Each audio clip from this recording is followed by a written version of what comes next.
नमस्कार मित्रों, S2 adviser में आपका एक बार फिर से स्वागत है। एक मित्र हैं जयराम जी आगरा से।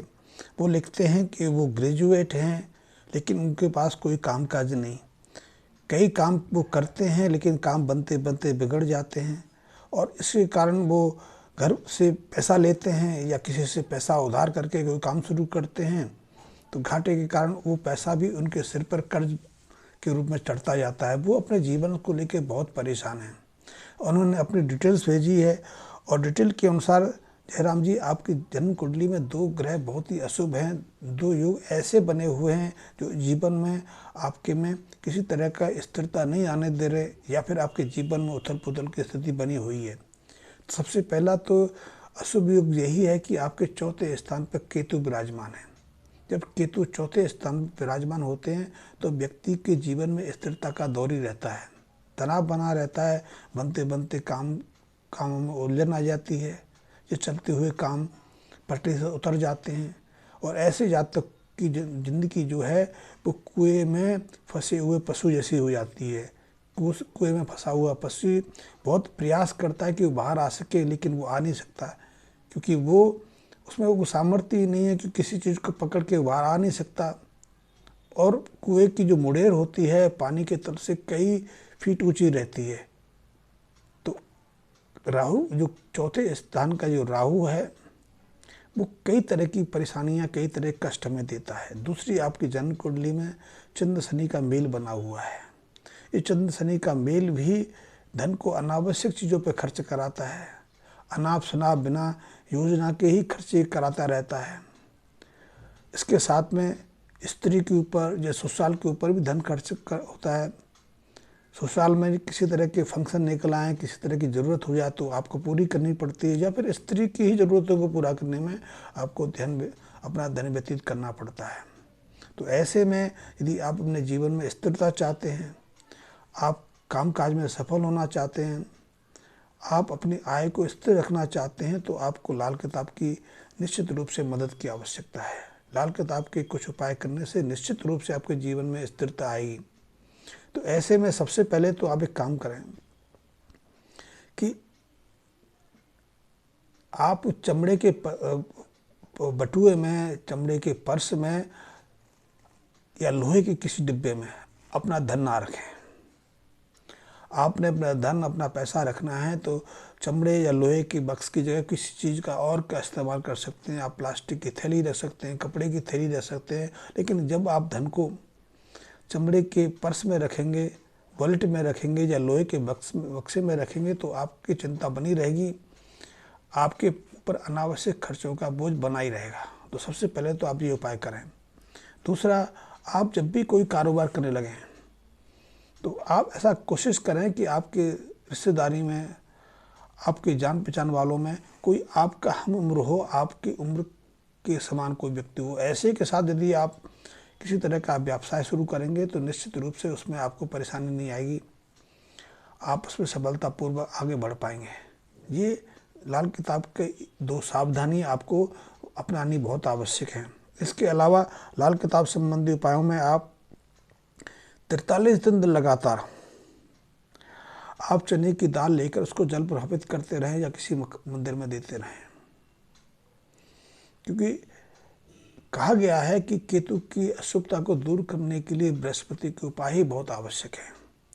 बृहस्पति के उपायों के माध्यम से ही केतु की अशुभता को हम दूर कर सकते हैं। तो इसलिए 43 दिन लगातार आपको चने की दाल लेकर मंदिर में चढ़ाना आवश्यक है या फिर उसको जल प्रवाह करना बहुत आवश्यक है।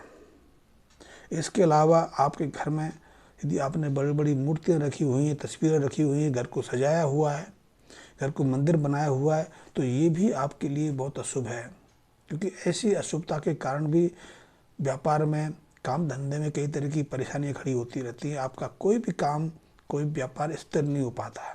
तो यदि आपके घर में बड़ी बड़ी मूर्तियाँ हैं, बड़ी बड़ी तस्वीरें हैं, तो उन्हें आप घर से निकाल दें, किसी मंदिर में दे दें, या कि हम उनका उपयुक्त सत्कार हो सके वहाँ उनको प्रदान कर दें। ये उपाय आपके लिए बहुत महत्वपूर्ण है। तीसरा उपाय कि आप अपने इस्तेमाल किए हुए वस्त्र किसी को दान में ना दें। हमारे यहाँ प्रचलन है कि हम जब वस्त्रों को पहन लेते हैं, कपड़ों को पहन लेते हैं, जूतों को पहन लेते हैं, तो फिर उन्हें हमें दान वीर के रूप में दूसरों को दान स्वरूप दे देते हैं। लेकिन ऐसी गलती ना करें, आपके लिए ऐसा करना बहुत बहुत अनुकूल साबित होगा। हाँ, आप किसी को यदि अपने वस्त्र देना चाहें, आपके पास ऐसे वस्त्र हैं कि दूसरा उनका प्रयोग कर सके, तो कुछ थोड़ी बहुत अमाउंट लेकर उसको दे सकते हैं। वैसे आपने देखा होगा कि हमारे देश के कई राज्यों में पुराने बर्तन लेकर उनके उनके परफेक्ट में, उनके बदले में कई तरह के बर्तन, चाहे वो प्लास्टिक हो, स्टील के बर्तन देने का एक रिवाज है, प्रचलन है। तो आप उनके साथ में अपने वस्त्रों को एक्सचेंज कर सकते हैं, लेकिन ऐसे में प्लास्टिक के बर्तन कभी ना खरीदें। स्टील के बर्तन आपके लिए कुछ उपयोगी हो सकते हैं, और यदि तांबे के बर्तन आपको मिलें तो ये आपके लिए भाग्यवर्धक हो सकते हैं। तो एक बात को ये भी बांध के कि आपको अपने पुराने वस्त्र किसी को निःशुल्क नहीं देने हैं।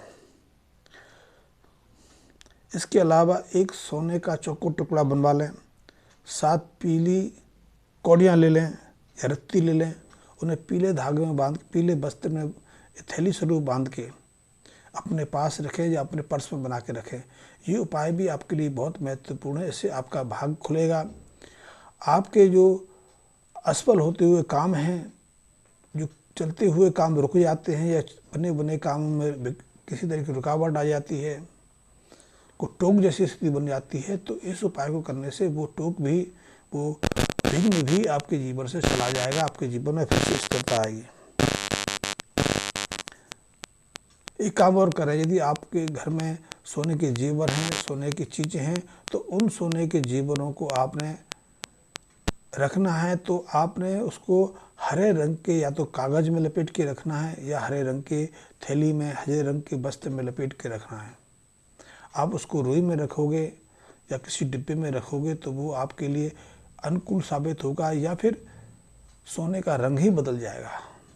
आपने देखा होगा कई बार आप जेवरों को घर में अलमारी में रखते हैं, किसी बस्तर में या किसी डिब्बे में रख देते हैं, तो उनके रंग बदलने लग जाते हैं। फिर उनको आप शाइनिंग कराते हैं, उनकी फिनिशिंग कराते हैं, तो उस पर खर्चा होता है, और वो एक तरह का हमारे जीवन में विघ्न खड़े करने का एक अशुगुण बन जाता है। तो ऐसे में आपको सोने के जेवर, सोने की चीज़ें, सोने की अंगूठी, चेन, जो भी आपको रखते हैं, उससे या तो हरे रंग के वस्त्र में जो सुनारे के पास होता है, या फिर हरे रंग की थैली में रखें। ये उपाय आपके लिए बेहद उपयोगी है, और इससे आपके जीवन में स्थिरता आएगी। आपके कामों में जो बार बार रुकावट आ जाती है, बनते बनते काम रह जाते हैं, तो उन कामों में आपको इनसे काफ़ी लाभ मिलेगा। क्योंकि जब भी हमारी जन्म कुंडली में 11वें जन्म कुंडली में केतु जो है 4थे स्थान पे आते हैं, तो वो ऐसे काम करा जाते हैं जो हमारे दिमाग में नहीं होते हैं, जिनकी हमने कभी सोचा नहीं होता, और इसीलिए हम बार बार नुकसान उठा लेते हैं, या बार बार हमें अपने काम धंधे बदलने पड़ते हैं। क्योंकि केतु 5वें स्थान, 4थे स्थान पर आके वैसे ही हमारी मति को भ्रम करने लग जाता है।